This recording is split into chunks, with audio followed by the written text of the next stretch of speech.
Muy bien. ¿Qué tal me queda este corazón? Eso hace parte de la decoración de mi camiseta. Eso es del estilo mío personal. Deje ver. Muy bien.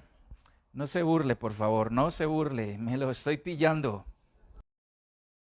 David había sido escogido como el rey de Israel. Dios le hizo el llamado, hizo promesa, fue desechado Saúl para que fuera David, y dice: un hombre que haría mi voluntad, dice Dios, y lo llama a él. David fue respaldado por Dios desde que apareció en escena con el gigante. Desde allí en adelante Dios respaldó a David.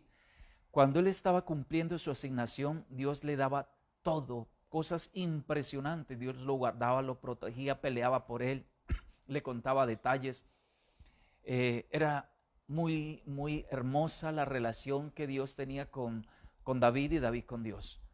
Pero en el camino de ese llamado, un día no estaba cumpliendo su asignación, mientras que todo su ejército estaba en la guerra, que él era el comandante, era el rey y comandante, y que era la lámpara de Dios, que debía estar allá, no estaba, se quedó en la casa. Y en esa ociosidad de no cumplir la misión, su asignación, tuvo una tentación la cual no pudo resistir y cayó en adulterio. Y no solamente cayó en adulterio, sino que robó la esposa de uno de sus mejores soldados, líderes valientes, y quedó embarazada la mujer. Y para tapar el asunto, trató de que él durmiera o su esposo durmiera con la mujer, con Bexabé. Entonces, él no lo hizo y lo mandó a matar. O sea que lo asesinó y se quedó con la mujer. De allí nació un hijo. Y eso fue muy vergonzoso. Dios manda al profeta Natán para corregirlo, para confrontarlo, y de una manera sabia y táctica lo confronta. David reconoce, se humilla, pero hay unas grandes consecuencias de ese pecado. Las consecuencias es, una, dice la palabra, que nunca faltaría violencia, muerte en la casa de David. También dice, habrá vergüenza en las mujeres, y eso sucedió posteriormente. Violencias, uno hijo mató al otro, en fin, hubo muchas cosas. Pero otra situación es que dice, el hijo morirá. Morirá. El hijo que quedó de ese pecado. El niño enferma. Al poco tiempo, después de nacer, enferma. Y David va por 7 días, ayuna, ora y se tira al piso, no come nada, está en un lugar solitario, está clamando, llorando, buscando a ver si de pronto Dios cambiaría de esa decisión y salvaría al niño. Pero el niño no fue salvado, murió el niño. Entonces David se levanta con una culpa por lo que pasó, la muerte del niño, culpa con todo lo que pasó aún con la mujer. Se sentía que había defraudado a todo mundo, decepcionado a todo mundo, a Dios, al ejército, a la nación, todos aquellos que lo reconocían como el gran hombre santo de Dios. Decepcionó a su familia, a sus hijos, el mal ejemplo, y póngale todo lo que hay allí. Y ahora había muerto el niño, intentó, pero nada. Trate de pensar cómo sería la condición, cómo sería el estado emocional de David. Todo había fracasado. Un rey hundido en fracaso.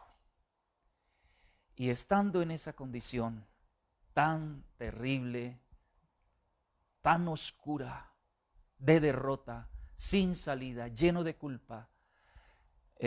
Muchas personas en ese estado, y pasó en ese reinado después, que muchos se suicidan. Gracias a Dios no le llegó a David, pero permítame, congelo esa parte allí y vamos a leer el texto ahora sí. Vamos a ir a Segundo de Samuel capítulo 12 versículos 24 y 25. Abramos la Biblia. Me imagino riéndose, qué rico. Vamos a leer este texto. Voy a leerlo en la Nueva Traducción Viviente porque ahí más claro y ahí va a entender algunas cositas que al comienzo vio pero no lo imaginó. Segundo de Samuel capítulo 12 versículos 24 y 25. Esos dos versículos vamos a leer. Dice así: Luego David consoló a Betsabé, su esposa, y se acostó con ella. Entonces ella quedó embarazada y dio a luz un hijo, y David lo llamó Salomón. El Señor amó al niño y mandó a decir por medio del profeta Natán que deberían llamarlo Jedidías. Jedidías, ¿qué significa amado del Señor? Como el Señor había ordenado. Lo voy a leer otra vez y presten mucha atención que ahí está todo este mensaje. Luego David se consoló a Betsabé, estaba sufriendo, había pasado no sé cuánto tiempo, un tiempo, y estaba muy mal esta mujer, él se sentía culpable, y él fue allá para consolarla y se acostó con ella, era su esposa legítima, aún ya había pasado un tiempo. Se acostó con ella y ella quedó embarazada y dio a luz un hijo, y David lo llamó Salomón. El Señor amó al niño, amó al niño. En todas las versiones dice lo mismo, que Dios amó al niño. Y le mandó a decir por medio del profeta Natán que debería llamarlo Jedidías. ¿Qué significa amado del Señor? O en otra versión dice, te amo, como el Señor había ordenado. Ahora sí, cayó en la cuenta por qué tengo esto aquí.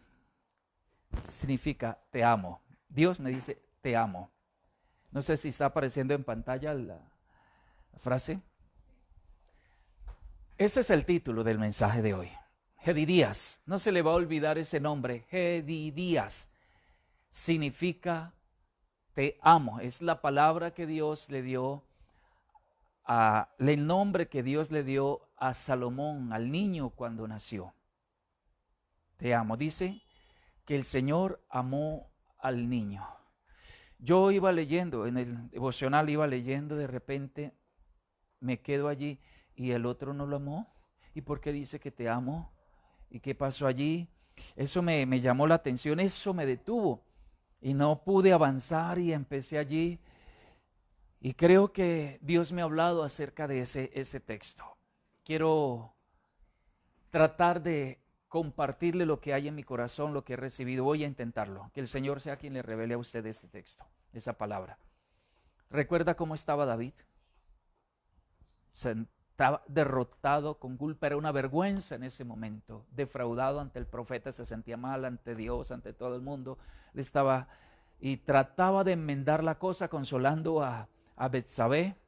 No sabemos cuánto tiempo pasó allí, pero permítame con ese término, es el título, no se le va a olvidar, Jedidías. Yo lo he puesto con un corazón porque significa te amo. Dios me dice te amo. No es que yo te estoy diciendo a ti te amo, también, pero es Dios que me está diciendo te amo y aquí lo llevo Jedidías. Mire, yo lo subo un poquito aquí para que se vea más. ¿No se arruga mucho aquí? Bueno. ¿Qué quiso hacer el Señor? Embarazada, sale un hijo, a David le coloca el nombre Salomón. Pero al momento viene el profeta Natán, el Señor trae esta razón. Trate de imaginar el asunto. Nació el niño. Y David ¿No cree que tenía miedo?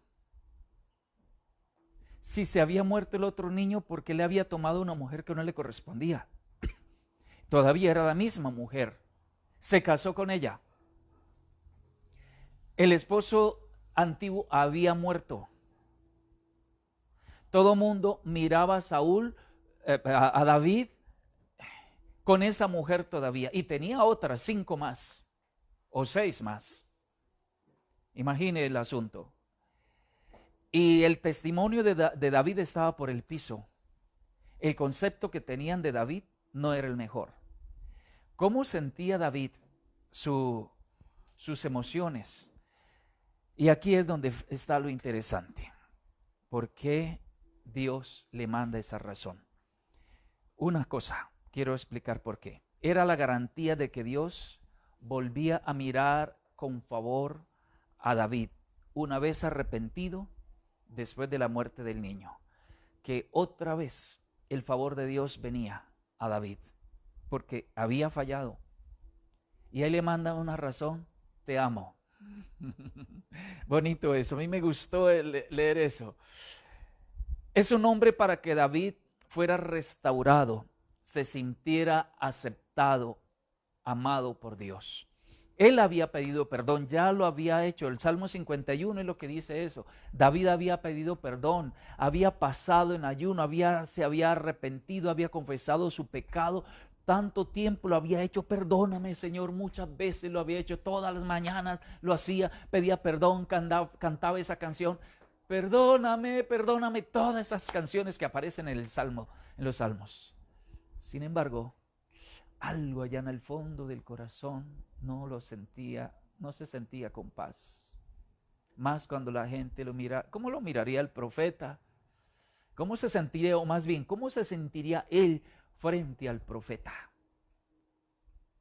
¿Cómo se sentía él con los demás soldados, aquellos valientes que eran consiervos, compañeros de Urías, el esposo de Betsabé? ¿Cómo se sentía él cuando ellos lo miraban con Joab, el general, quien tomó el recado, la carta que David envió a él con el mismo Urías? ¿Cómo se sentía él? Aunque él había pedido perdón, pero trate de pensar en esto, que esto deja secuelas. Y cuando sabía que había consecuencias, y ahora hay un hijo, y él dice, bueno, ¿qué hago? ¿Será que será bendición? ¿Será que también va a morir? ¿Será que la historia mía sigue así igual? Pero Dios le manda decir, se llamará Jedidías. Para David, Jedidías. David le había puesto Salomón, y dice Dios, Jedidías, te amo. ¿Y qué significa? David se confundió. Bueno, ¿le cambiamos el nombre o no? ¿Cómo es? ¿Qué significa eso? Es complejo. Salomón Jedidías. Ese Jedidías significaba que Dios aceptaba a David. También significaba que Dios estaba amando al niño, que posiblemente David dudaba. Recuerde que aquel otro lo rechazó. Era como el contraste, era como diciéndole, aquel lo rechacé, pero este lo amo, este lo acepto. Es complejo entender eso desde hoy, con una mente tan lógica como nosotros, con un corazón que nos cuesta perdonar. Cuando señalamos, cuando las personas, un pastor, un líder que falló, y nos cuesta ver que la persona puede ser otra vez restaurada como si nada hubiera pasado. Y Dios le está mandando una razón con el profeta. Dice, llámalo Jedidías, te amo, te amo. No sabemos cuánto tiempo transcurrió en esa conversación, qué tanto le dijo el profeta, no sabemos qué tanto le dijo. Pero en el hebreo ese nombre era muy amplio, y David estaba entendiendo que realmente el niño era aceptado, porque el texto dice que Dios amó al niño y como una marca, le puso así, enfrente del niño. Yo no me imagino, que hasta el profeta le cogió una cinta y le puso, Dios te dice, te amo, te amo, te amo, te amo. ¿Cuánto tiempo eso? Eso era, tratemos de estar ahí en ese momento que Dios le manda. Al comienzo le dice, le había dicho que era castigado por el pecado y todo. ¿Se acuerda de la ovejita que dio la explicación? Y ahora le pone un corazón así como este. Dice, te amo, te amo. David allí con todas sus dudas, con todo su complejo de cosas, te amo. Los eruditos dicen que ese nombre Jedidías fue el nombre legítimo de Salomón, pero que se le puso el nombre Salomón como un nombre de rey, regio, porque él iba a ser el rey en el palacio que quedaría en Jerusalén, porque el mismo nombre Jerusalén significado es parecido al nombre Salomón, paz, shalom. Entonces, algunos dicen que ese era el nombre que le quedó, pero para David, y David lo llamaba así, y que después, como estos libros fueron escritos después, entonces para recordar siempre el rey Salomón, que fue como el sobrenombre, se dejó así. No sé toda esa historia, no puedo entender más allí, pero me queda algo, que en el momento peor de David, cuando él estaba buscando y no sabía cómo quitar eso de adentro de sí, el Señor le da una marca, Jedidías, te amo. Eso es impresionante. Hagámonos una pregunta, ¿por qué tenía que morir el niño y el otro no? ¿Por qué no murieron otros niños? ¿Y por qué Dios permite que ese niño ahora sea amado? ¿Por qué esa diferencia? El niño no fue castigado, el bebé hijo de ese pecado no fue castigado. No, fue castigado David, porque eso fue consecuencia de un pecado. David pecó.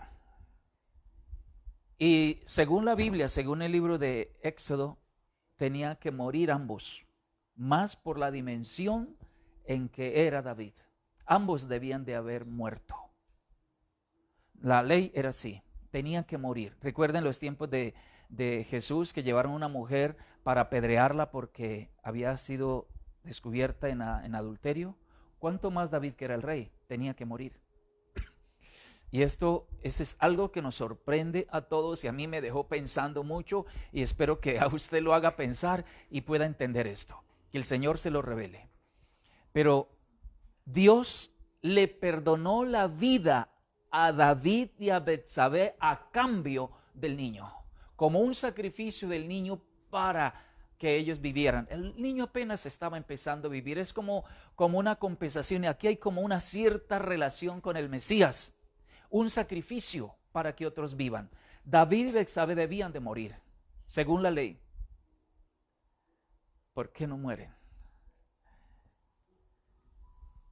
Yo anoté esto y era la única manera para que se cumpliera el propósito de Dios con David y todas las promesas que Dios le había hecho a David. Recuerda que había un llamado, hizo una cantidad de promesas, y aquí el ministerio de David se iba a acabar para siempre. Aquí no había salida, así que tenía que haber un sacrificio, y fue el niño. El niño no es que era culpable, era un bebé, era un bebé. Él no eligió nacer, ni había un plan ni propósito con ese bebé. Bueno, diríamos que sí había un propósito, salvar a David, el ministerio de David. Si el niño hubiera vivido, David hubiera fracasado. No habría podido cumplir el propósito.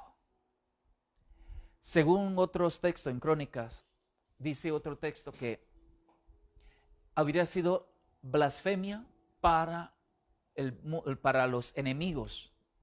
Blasfemia, es decir, que hubiera sido una vergüenza. ¿Cómo así que vergüenza? Porque ese niño hubiera crecido y hubiera sido un testimonio, representaba el pecado, y algo iba a pasar porque llevaba una maldición en sí. por las condiciones de David, porque era una promesa, así que Dios cortó allí.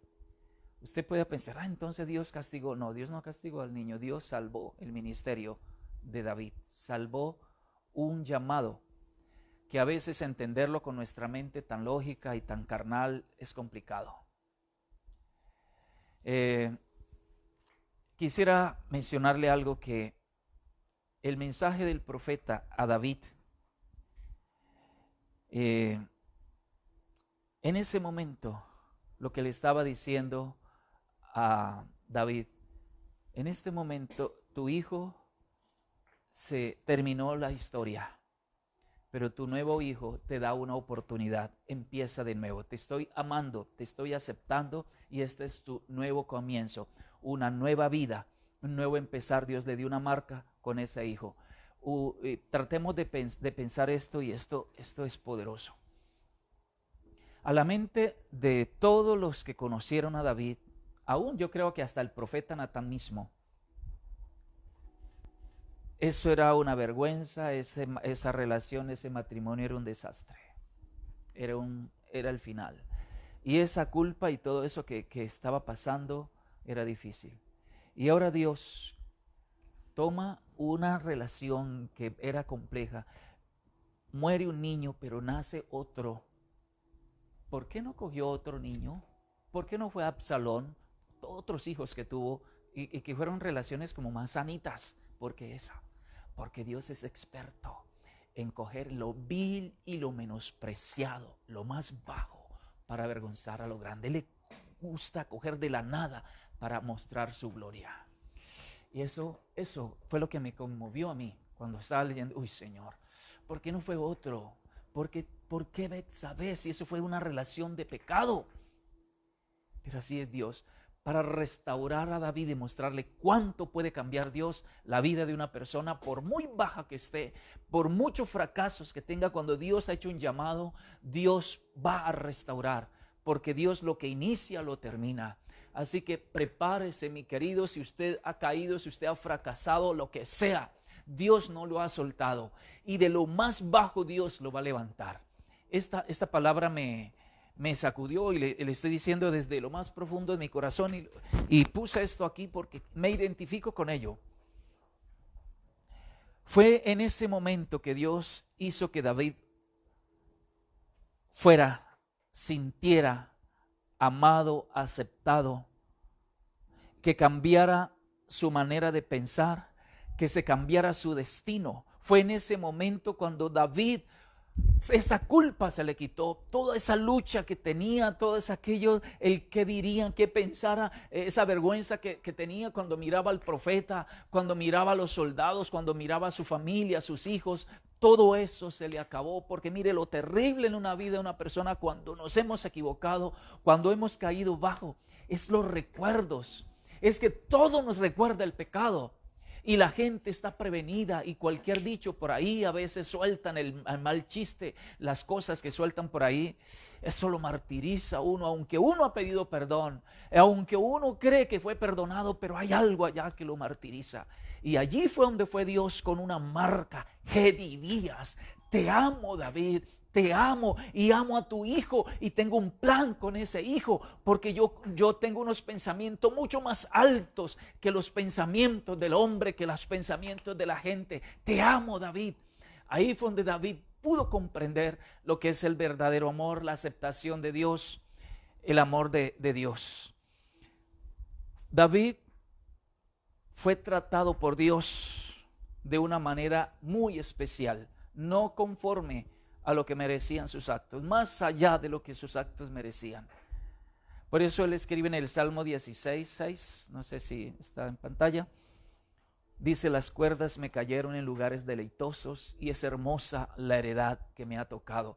En otra palabra dice suerte, y lo dice suerte. En el hebreo suerte no es timarín, pindó, pingüe, no es así, no es tirar, sino que él dice: no merezco eso.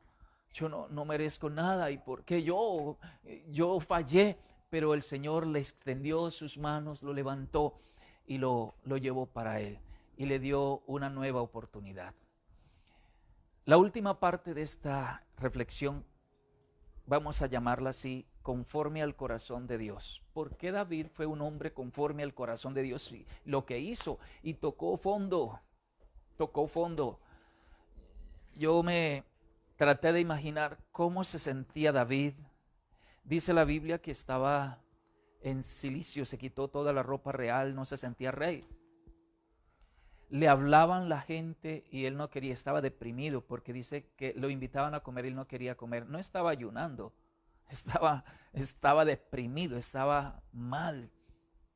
Se sentía culpable, faltaba un hilito para que se suicidara. Hay muchos en la Biblia registros de la culpa lo llevó al suicidio. ¿Y por qué David fue un hombre conforme al corazón de Dios? ¿Se acuerda usted de Juan, el discípulo amado, el que recostaba al pecho de Jesús? En el capítulo 21, en el versículo 20, él escribe, Juan mismo dice esas palabras: el discípulo a quien Jesús amaba. Él se refiere a sí mismo, el discípulo a quien Jesús amaba. En Juan 21, 20, ahí lo dice.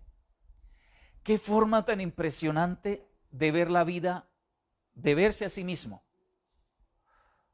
¿Cómo pudo decir eso?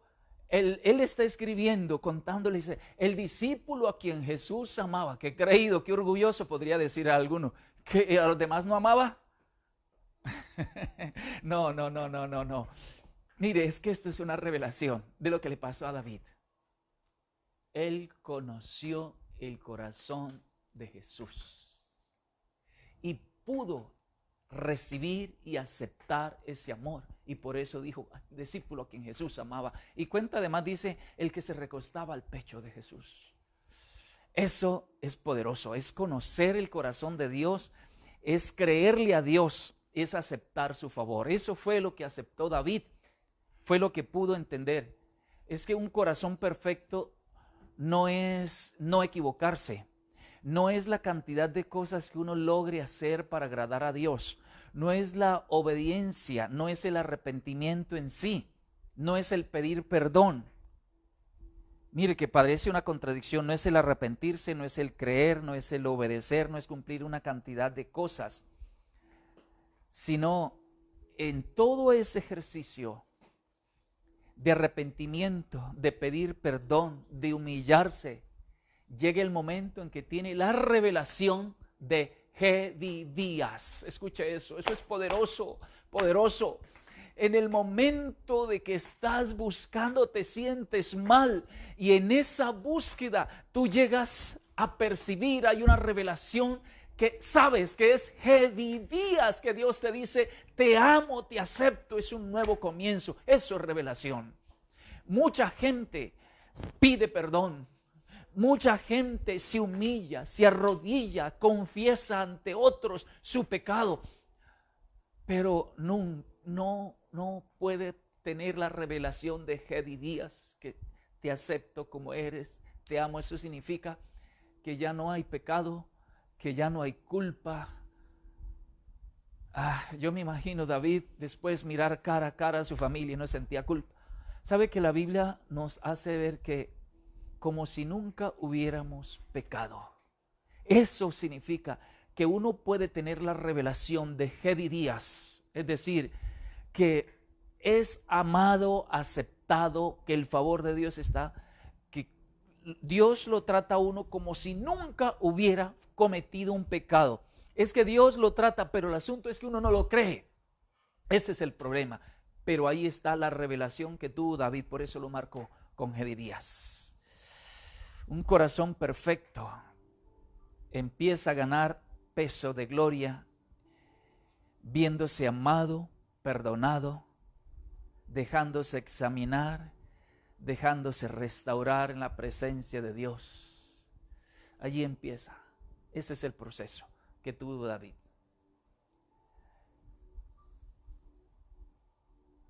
David retomó el rumbo después de eso. Tenía una pared inmensa, un precipicio, y son las culpas, es el recuerdo de todo eso. Pero retomó el rumbo después de Jedidías, de que lo marcó. Y para que nunca se olvidara ese hijo fue su sucesor. De ahí en adelante, su sucesor, la marca.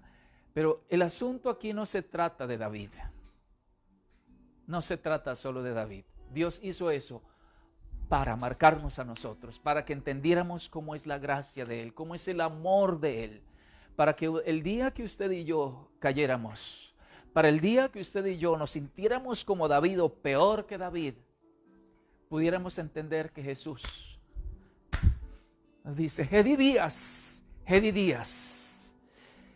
Yo no sé por qué ese nombre estaba como escondido para mí. Yo he leído tantas veces ese pasaje, pero yo no lo había entendido. Le confieso que no tenía revelación sobre esa palabra. No lo había. No. Mentiría si le digo, nunca había entendido eso. Es más, ni me acuerdo. Pero hoy el Señor me está diciendo: Jedidías, te amo. Te amo. Un nuevo comienzo. Es muy probable que muchos de ustedes se hayan sentido mal, que como líderes no han dado la talla, que se han equivocado, que hay cosas ocultas que han hecho que lo hacen sentir mal, y que sabe que eso no lo deja tener paz. Y es muy posible que la falta de ánimo, las excusas que pone para hacer el ministerio, es la misma culpa. Aunque sabe que Dios le ha perdonado, pero siente que hay algo que no lo deja. Esas cosas no lo dejan. Hoy el Señor te dice, te manda a decir: Jedidías. Hoy el Señor te manda a decir: Jedidías, te amo. Te amo. Y amo tu familia. Y amo lo que tienes. Lo que vas a emprender. Porque Dios no quiere que fracases. Si un día te llamó, Él está dispuesto hasta ir al final contigo, porque Dios al que llama dice que irrevocables son los dones y el llamamiento del Señor es irrevocable. Quiero concluir diciéndote: no importa cuán miserable, culpabilidad, lo que sientas tu vida, no importa qué tan profundo, qué tan grande sea el pecado. No importa cuántas veces hayas caído en lo mismo. No importa cuántas cosas sientas en este momento y te hayan dicho la gente y hasta lo publiquen por las redes y hasta hayan puesto un aviso grande: pecador, y te sientas así señalado por el diablo. No importa, pues Dios te manda a decir esto: Jedidías. Entonces búscalo con todo tu corazón. Arrepiéntete, humíllate y espera hasta haya la revelación en tu corazón que te sientas así, Jedidías. Mira cómo termina David, y escucha el lenguaje de David. Voy a leer Salmo 32. Voy a leerlo en la versión Dios habla hoy es bonito. Escúchalo, lo voy a leer a tu corazón. Esto es el resultado cuando uno tiene la revelación de Jedidías. Escucha el resultado, el lenguaje, percibe el lenguaje de un corazón conforme al corazón de Dios cuando es Jedidías. Feliz el hombre a quien sus culpas y pecados le han sido perdonados por completo. Feliz el hombre que no es malintencionado y a quien el Señor no acusa de falta alguna. Mientras no confesé mi pecado, mi cuerpo iba decayendo por gemir todo el día. Pues de día y de noche tu mano pesaba sobre mí. Como flor marchita por el calor del verano, así me sentía decaer. Pero te confesé sin reservas mi pecado y mi maldad. Decidí confesar mis pecados y tú, Señor, los perdonaste. Por eso, en un momento de angustia, los fieles te invocarán. Y aunque las aguas caudalosas se desborden, no llegarán hasta ellos. Tú eres mi refugio. Me proteges del peligro, me rodeas de gritos de liberación. El Señor dice: mis ojos están puestos en ti, yo te daré instrucciones, te daré consejos, te enseñaré el camino en que debes seguir. No seas como el mulo o el caballo que no puede entender y hay que sujetarlo con freno o con rienda, pues de otra manera no se acercaría a ti. Los malvados tendrán muchos dolores, pero el amor del Señor envuelve a los que en Él confían. Alégrense en el Señor, hombres buenos y honrados. Alégrense y griten de alegría. El Señor me ha dicho, te amo. El Señor me ha dicho, Jedidías. Este es el lenguaje de una persona que tiene la revelación de Jedidías. Ese es mi Señor. Así es Dios. Y hoy estamos bajo la gracia y podemos empezar de nuevo. En esta temporada de aislamiento, disfrute Jedidías. No se olvide de ese nombre. Jesús te dice, te amo.